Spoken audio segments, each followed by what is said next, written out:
Hello दोस्तों, आज की जो वीडियो में हम डिस्कस करने वाले हैं फाइनेंशियल मैनेजमेंट 2 पे आज का पूरा वीडियो होने वाला है। दोस्तों इसके पहले मैंने कॉस्ट अकाउंटिंग का वीडियो अपलोड किया है सेमेस्टर 5th का। सो अभी तक आपने नहीं देखा है तो इस वीडियो के डिस्क्रिप्शन में आपको लिंक मिल जाएगी और मैं आई बटन ऐड कर दूंगा, क्योंकि आपको मैंने पहले ही वीडियो में बताया है कि video series T Y batch semester 5th की वीडियो की सीरीज चालू हो चुकी है। कंटिन्यू दोस्तों वीडियो अपलोड कर दूंगा सब्जेक्ट वाइज के, पूरा आप अच्छे से देखना पूरा।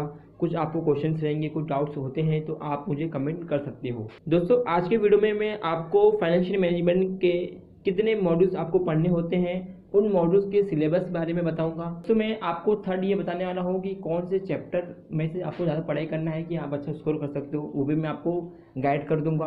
और लास्ट में हम बात करने वाले हैं पेपर पैटर्न क्या होता है फाइनेंशियल मैनेजमेंट 2 का। सो सारी चीज़ हम डिटेल में डिस्कस करेंगे दोस्तों। पूरा वीडियो को आप स्टार्ट टू एंड तक जरूर देखना। दोस्तों फाइनेंशियल मैनेजमेंट 2 का वीडियो स्टार्ट करने से पहले अभी तक आपने मेरे चैनल को सब्सक्राइब नहीं किया तो दोस्तों सब्सक्राइब कर लीजिए और बेल आइकन बटन को भी प्रेस कर लीजिए, क्योंकि मेरे जो भी आने वाली वीडियो रहेंगे आपको लेटेस्ट अपडेट मिल जाएंगे। ठीक है। सो दोस्तों अब हम स्टार्ट करते हैं। मॉड्यूल्स कितने होते हैं फाइनेंशियल मैनेजमेंट 2 में। दोस्तों यहाँ पे आपको चैप्टर नंबर 1 से लेकर चैप्टर नंबर 5 तक आपको क्या करना है, स्टडी करना है। ठीक है, सेमेस्टर 5th में फाइनेंशियल मैनेजमेंट। ठीक है। तो सबसे पहले जो चैप्टर आपका कौन सा होगा दोस्तों, strategy financial management. Second chapter होगा दोस्तों capital budgeting, project planning and risk analysis. दोस्तों आपका जो थर्ड चैप्टर होगा capital structure theories and dividend decision. और फोर्थ चैप्टर होगा दोस्तों आपका mutual fund and bond valuation. पांच चैप्टर जो होगा आपका क्रेडिट मैनेजमेंट। दोस्तों यही 5 चैप्टर आपको क्या करना है, सेमेस्टर 5 में पूरा अच्छे से स्टडी करना है। हर चैप्टर के डिटेल में जाते हैं चैप्टर नंबर 1 में क्या क्या होता है। ठीक है दोस्तों, सबसे पहले जो चैप्टर आपका आता है स्ट्रेटेजी फाइनेंशियल मैनेजमेंट। ठीक है, इसमें आपको सबसे पहले क्या पढ़ना है दोस्तों, स्ट्रेटेजी फाइनेंशियल मैनेजमेंट में नीड्स एंड इम्पोर्टेंस आप पढ़ लीजिए। आपको थ्योरी पार्ट क्वेश्चन में आने के चांसेस होते हैं। ठीक है, मतलब कि स्ट्रेटेजी फाइनेंशियल मैनेजमेंट क्या होते हैं, इनकी नीड्स क्या है, इंपॉर्टेंस क्या है वो। उसके बाद दोस्तों लिखा है corporate business and functional strategy.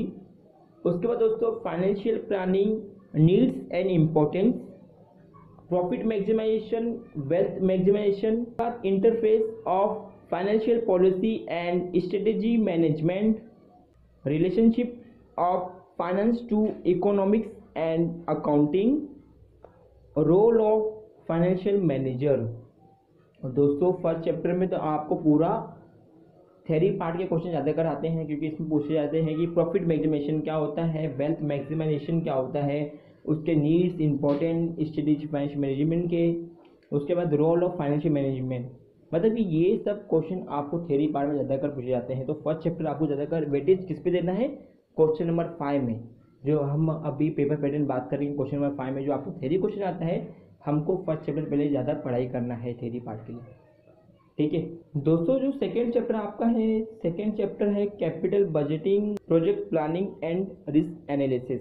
तो दोस्तों इसमें सबसे पहले आपको क्या पढ़ाई करना है, इंट्रोडक्शन पढ़ना है, कैपिटल बजटिंग प्रोसेस क्या होता है, project classification and investment criteria.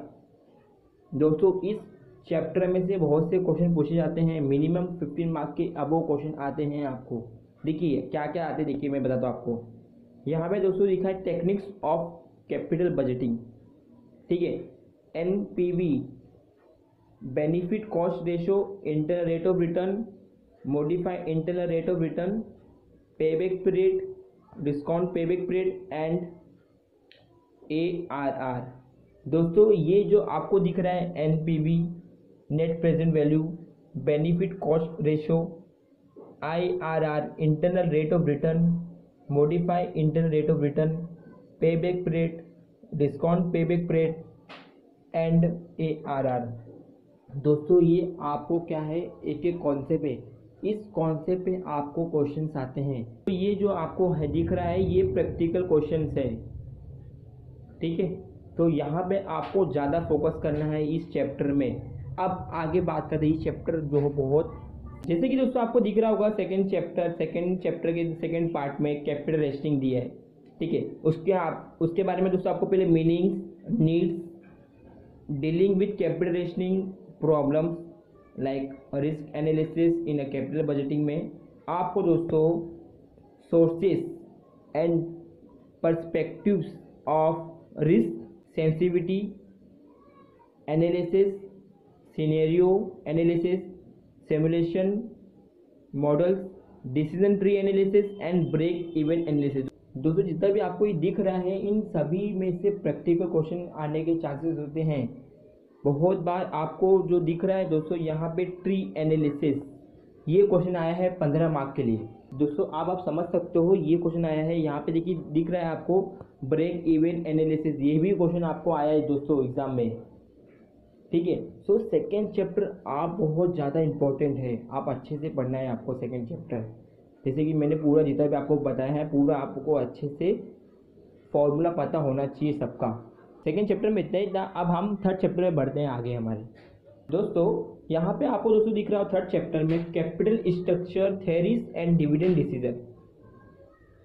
दोस्तों इस चैप्टर में से भी आपको 8 और 7 मार्क के क्वेश्चन आते ही आते हैं। यहाँ पे आपको 4 फॉर्मूलेस आपको पढ़ना है, वो मैं आपको बता देता हूँ कौन सा फॉर्मूला आपको पढ़ लेना है। दोस्तों सबसे पहले जो आपका आएगा कैपिटल स्ट्रक्चर थ्योरी में आपको background, assumption, definition and taxation and capital structure, थोड़े बहुत आपको जो थ्योरीज पार्ट रहेंगे वो आपको पढ़ लेना है।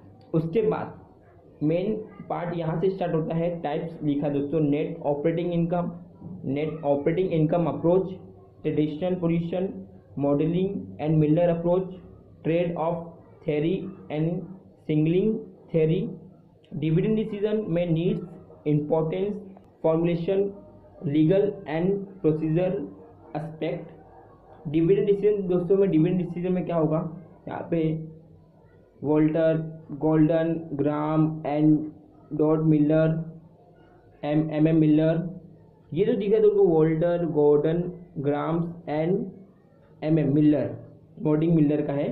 तो ये आपको 4 कभी कभी इस पर भी क्वेश्चन पूछते दोस्तों। देखिए नेट ऑपरेटिंग इनकम और नेट ऑपरेटिंग इनकम अप्रोच, इस पे भी आपको क्वेश्चन आते।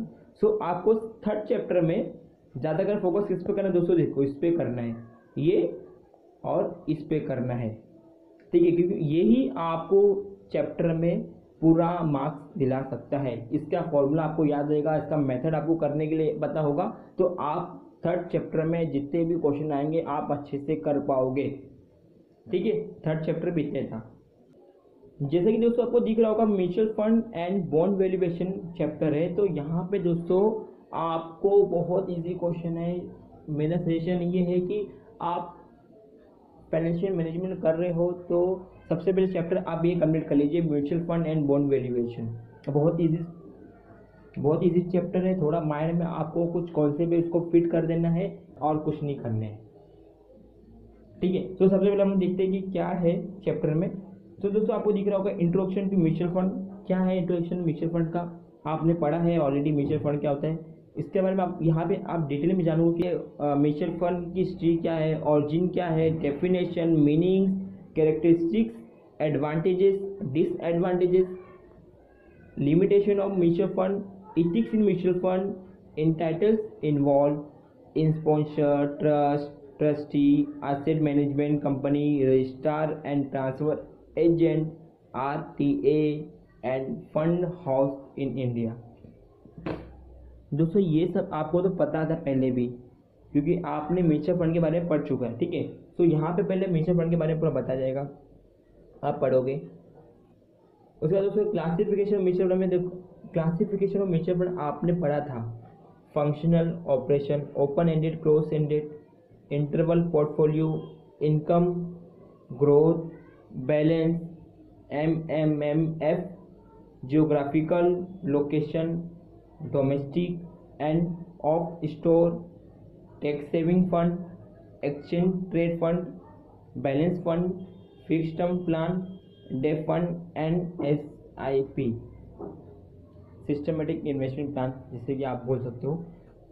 दोस्तों म्यूचुअल फंड के बारे में आप यहाँ पूरा मतलब कि आप डिटेल में समझोगे, कितने टाइप्स के होते हैं, कितना फंक्शन होता है, एडवांटेज, डिसएडवांटेज, जैसे कि आप यहाँ पे देखिए पूरा। ठीक है, बट इस चैप्टर में से आपको क्या करने आएगा, कैलकुलेशन करने आएगा, सिर्फ NAV, एंट्री लोड और एग्जिट लोड आपको करने आएगा। दोस्तों नेट एसेट वैल्यू आपको फाइंड आउट करना पड़ेगा म्यूचुअल फंड में से, बहुत ईजी है। नेट एसेट वैल्यू का फॉर्मूला आसानी से सॉल्व कर सकते हो। ठीक है। तो म्यूचुअल फंड थोड़ा लेंदी है, लेंदी किस लिए है, पूरा डिटेल में बताया गया है इस चैप्टर के बारे में, इससे लेंदी है। बट आप प्रैक्टिकल क्वेश्चन बहुत सिंपल है, थोड़ा से लॉजिक लगा के आप सॉल्व कर सकते हो। ठीक है। अब बॉन्ड वैल्यूएशन की बात करते हैं दोस्तों, कैसा बॉन्ड वैल्यूएशन होता है। बॉन्ड वैल्यूएशन में आपको meaning, measuring bond return, L two maturity, L two call and bond price, bond pricing theorems, bond risk and bond duration, practical problem on YTM and bond duration. दोस्तों ये notes जरूरी है, पढ़ लीजिए क्या लिखा है यहाँ पे। आपको बॉन्ड वैल्यूएशन में YTM एंड बॉन्ड ड्यूरेशन पे क्वेश्चन आने वाला है, बहुत इजी है। YTM का फॉर्मूला लगाओ, आप आसानी से सॉल्व कर सकते हो, और बॉन्ड ड्यूरेशन का फॉर्मूला लगाओ, वो आसानी से सॉल्व कर सकते हो। मतलब कि 15 मार्क के क्वेश्चन आराम से आपको पूछ लेते हैं इस चैप्टर में से। मतलब कि दोस्तों बेसिकली बॉन्ड वैल्यूएशन में से भी आपको 15 मार्क के पूछ सकते हैं, और म्यूचुअल फंड में से भी आपको 8 और 7 मार्क के क्वेश्चन पूछ लेते हैं। मतलब कि इस चैप्टर में से मिनिमम और मैक्सिमम, मतलब कि मिनिमम 15 प्लस और मैक्स टू मैक्स 20 मार्क्स तक आ सकते हैं इस चैप्टर में से। ठीक है। सो इसलिए मैं आपको कहा कि 4th चैप्टर आप अच्छे से पढ़िए, बहुत ईजी है, थोड़ा बहुत कॉन्सेप्चुअली है और आपको समझना पड़ेगा बस, और कुछ भी नहीं है। और लास्ट चैप्टर आता है दोस्तों आपका, दोस्तों अब लास्ट चैप्टर पे हम बढ़ते हैं। दोस्तों जो लास्ट चैप्टर आपका आता है क्रेडिट मैनेजमेंट, इस चैप्टर में से 15 मार्क के क्वेश्चन आते हैं। थोड़ा सा डिफिकल्ट है और थोड़ा इजी भी है, क्योंकि इसके फॉर्मेट आपको याद हो जाते हैं तो आप आसानी से क्वेश्चन सॉल्व कर सकते हो क्रेडिट मैनेजमेंट पे। जैसे कि आपको दिख रहा है क्रेडिट मैनेजमेंट में terms of payment, credit policy, variable, credit evaluation, credit granting decision, control of accounts, receivable debt is receivable management, ageing schedule and credit management in India. दोस्तों कॉन्सेप्ट बहुत इजी है, आपके पास मनन प्रकाशन की बुक होगी तो इस चैप्टर का फॉर्मेट होगा, वहाँ पे आप अच्छे से पढ़ सकते हो दोस्तों। तो फॉर्मेट आप समझ लोगे, जब क्वेश्चन सॉल्व कर लोगे तो आई होप आप कर सकते हो। 100% नहीं कर सकते हो, फिर भी आप 18% तक कर सकते हो दोस्तों, क्योंकि 0 मार्क्स मिलने से अच्छा आपको 15 में से आपको 8-9 मार्क्स मिल रहा है, 10 मार्क्स मिल रहा है, तो कोई गलत बात तो नहीं है मेरे हिसाब से तो। ठीक है। तो एटलीस्ट आप इतना सॉल्व करके आ सकते हो दोस्तों। अभी तक मैंने आपको मॉड्यूल्स बता दिया हूँ, सिलेबस भी हम डिस्कस कर लिए हैं, साथ साथ में हम इंपॉर्टेंट चैप्टर्स भी डिस्कस कर लिए कैसे कैसे आपको पढ़ाई करना है। अब हम डिस्कस करते हैं दोस्तों पेपर पैटर्न क्या होता है फाइनेंशियल मैनेजमेंट 2 का। फ्रेंड ये हमारा है पेपर पैटर्न का फॉर्मेट क्या है। तो फॉर्मेट आपका पेपर पैटर्न का सेम हमेशा बैफ का यही रहता है। 75 मार्क का पेपर आता है, आपको क्वेश्चन भी इसमें 5 ही क्वेश्चन पूछे जाते हैं, जो ड्यूरेशन होगी 2.5 घंटे की ड्यूरेशन होती है, और all question are compulsory carrying 15 marks each. हर क्वेश्चन 15 मार्क्स कैरी करता है इन एग्जाम में। ठीक है। सो अब हम क्वेश्चन नंबर 1 से लेकर क्वेश्चन नंबर 5 तक पूरा डिटेल में देखते हैं कैसे कैसे टाइप के क्वेश्चन होते हैं। दोस्तों यहाँ पे आपको लिखा है जो ऑब्जेक्टिव क्वेश्चन में आपको A और B दिखाएगा, ऑप्शन A और B। क्वेश्चन नंबर 1 के A और क्वेश्चन नंबर 1 के B में आपको ऑब्जेक्टिव टाइप क्वेश्चन आते हैं। ऑब्जेक्टिव टाइप क्वेश्चन 15 मार्क्स के होते हैं। ये 15 मार्क्स कहाँ से स्कोर करना है, आपको अच्छे से टेक्स्ट बुक के ऑब्जेक्टिव टाइप क्वेश्चन आपको अच्छे से पढ़ लेना है। जैसे कि मैंने आपको जितना भी कहा फॉर्मूला जितने भी है वो फॉर्मूला को आप अच्छे से पढ़ लीजिए। फॉर्मूला के बेस पे भी आपको MCQ क्वेश्चन आते हैं। MCQ क्वेश्चन में दोस्तों ऑब्जेक्टिव टाइप क्वेश्चन भी होगा, जैसे कि आपको दिख रहा है multiple choice, true false, major column, fill in the blanks, सब क्वेश्चन आ सकते हैं। स्पेसिफाई नहीं किया कि फिल इन द ब्लैंक्स ही आए, आपको कोई भी ऑप्शन के टाइप क्वेश्चन आ सकते हैं दोस्तों। ठीक है। तो पूरा का पूरा आप अटेम्प्ट करके आइए, आई होप आप स्कोर कर लोगे 15 आउट ऑफ 15। जैसे कि आप दिख रहा है क्वेश्चन नंबर 2, 3 और 4 यहाँ पे फुल लेंथ प्रैक्टिकल क्वेश्चन आएंगे। 15-15 मार्क के हर क्वेश्चन होंगे, जरूरी नहीं कि 15 मार्क के क्वेश्चन ही हो। जैसे कि मैंने आपको कहा 7-8 मार्क में भी क्वेश्चन आ सकते हैं। जैसे कि बोला जाएगा कि आपको net present value find out करना है तो वो कर लीजिए। आपको बोला जाएगा कि NAV फाइंड आउट करो, net asset value find out करो, वो भी आप फाइंड आउट कर सकते हो। आपको मतलब कि 7-8 मार्क के क्वेश्चन आएंगे।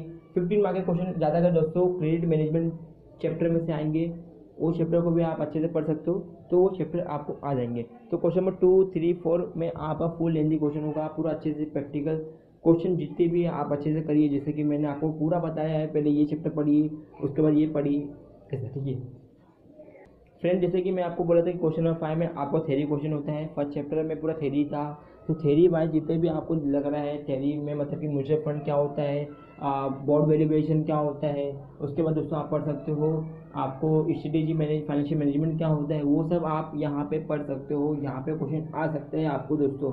Open ended close ended fund क्या होता है वो आप पढ़ सकते हो। क्वेश्चन नंबर 5 के ऑप्शन में भी और लिखा है, शॉर्ट नोट लिखा है, इसमें भी दोस्तों 5 शॉर्ट नोट आते हैं, 3 शॉर्ट नोट का आपको आंसर करना पड़ता है। थ्योरी क्वेश्चन दोस्तों जो यहाँ पे आपको दिख रहा है, पहले ये देख लेते, बात कर लेते हैं। 2 क्वेश्चन आएंगे, दोनों क्वेश्चन में दोस्तों आपको दोनों कंपलसरी करना पड़ेगा, ठीक है। बट क्या होगा यहाँ पे, आपको कुछ डाउट से 8 मार्क का जो क्वेश्चन है वो मुझे नहीं आ रहा है, मुझे डिफिकल्टी पड़ रही है, बट 7 मार्क का मुझे आ रहा है। सो आपका फिर भी 15 मार्क के पेपर में आपको 7 मार्क अटेम्प्ट कर, ठीक है, तो फिर भी 8 मार्क आपका क्या हो जाएगा, चले जाएगा। तो आप क्या करिए दोस्तों, शॉर्ट नोट पे जाइए। शॉर्ट नोट पे आपको 5 ऑप्शन दिया जाएगा, 5 ऑप्शन में से दोस्तों आप 3 को सिलेक्ट करिए जो आपको आता है, और उसको अच्छे से लिख के आइए, ठीक है। मोस्टली देखा जाता है दोस्तों कि जो भी थ्योरी क्वेश्चन के पेपर में लोग क्या करते हैं, थ्योरी पार्ट अटेम्प्ट करते नहीं, मतलब उसको लिखते नहीं, तो यहाँ पे दोस्तों आपके मार्क्स जाने के चांसेस हो जाते हैं। आप एटलीस्ट कुछ तो कुछ अटेम्प्ट करके, कुछ तो कुछ लिख के आइए, बॉन्ड मिलेशन में कुछ भी पढ़ा है आप अटेम्प्ट करके आइए, आपको 2-4 मार्क्स मिल ही जाएगा। दोस्तों क्वेश्चन नंबर 5 का यही पूरा मॉड्यूल साहब सेट था। कुछ आपको अभी भी कन्फ्यूजन हो रही, कुछ डाउट्स हो रहा है, तो दोस्तों आप मुझे कमेंट कर सकते हो। दोस्तों आपको यहाँ पे दिख रहा होगा कुछ प्रैक्टिकल क्वेश्चन जो भी 15 मार्क्स के होते हैं, मे बी डिवाइडेड इनटू सब question 7, 8 and 10, 5 marks if the topic demanded instant of practical question appropriate theory question में भी आस्क, ठीक है, ये हो सकता है दोस्तों। कुछ कंपलसरी नहीं कि 15 मार्क के 15 मार्क की क्वेश्चन आए, ऐसा कुछ भी स्पेसिफाई नहीं किया गया है। वीडियो को ज़्यादा से ज़्यादा शेयर करिए, लोगों को आप भी देखिए, और दूसरे को, अपने फ्रेंड को भी शेयर करिए जो बैफ में है, क्योंकि आपको हेल्प हो रही तो उनको भी हेल्प करिए, उनको भी बताइए कि वीडियो में आपको ये सब थोड़ा बहुत आइडिया मिल जाएगा आपको कि कैसा पेपर आपको आएगा और कैसे आप मार्क्स स्कोर कर सकते हो चैप्टर वाइज में, ठीक है दोस्तों। पूरा आप अच्छे से मेहनत करिए और अपना बेस्ट 100% दीजिए अपने पेपर में, अपने पढ़ाई में, ठीक है। सो वीडियो अच्छा लगा हो तो वीडियो को एक लाइक करना, जिससे कि मुझे और मोटिवेशन मिलती है कि नई नई वीडियो आपके लिए अपलोड करूँ, मैं अच्छे कंटेंट लेकर आऊँ। Thanks for watching this video friends, take care of yourself, stay home, stay safe.